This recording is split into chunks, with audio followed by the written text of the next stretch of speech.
সকলোকে স্বাগতম জনাইছোঁ মোৰ অন্য এটা ভিডিঅ'লৈ আৰু আজি মই গৈ আছোঁ ফিল্ড ষ্টাডি কৰিবলৈ মাজুলী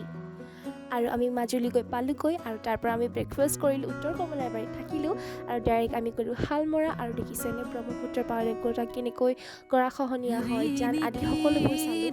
আৰু এয়া দেখিছেনে ব্ৰহ্মপুত্ৰত কিদৰে মাছ ধৰে ডাঙৰ ডাঙৰ মাছ তাক আমি চালোঁ বহুত ভাল লাগে আৰু কমলাবাৰীত থাকিলোঁ আৰু এয়া হৈছে কমলাবাৰী সত্ৰৰ সন্ধিয়াৰ কিছু দৃশ্য বৰ ভাল লাগে আৰু নেক্সট আমি মৰ্ণিং উঠিলোঁ আৰু দেখিছেনে সত্ৰৰ বাহিৰৰ ভিউটো ইমান ধুনীয়া আৰু আমি সকলোৱে ব্ৰেকফাষ্ট কৰি পিনি পুনৰবাৰ ওলাই গ'লোঁ ফিল্ড ষ্টাডি কৰিবলৈ কাৰণে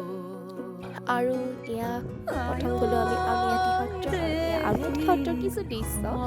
আৰু এয়া হৈছে আউনীআটী সত্ৰৰ আসন ভাগ আৰু এইটো হৈছে বেষ্ট মমেণ্ট আমি সকলোৱে ঘূৰাই খালোঁ ভকত চাপৰিত যিহেতু মোৰ লং ভিডিঅ' আহি আছে সকলোখিনি দিব পৰা লাইক কমেণ্ট শ্বেয়াৰ ছাবস্ক্ৰাইব কৰিব থেংক ইউ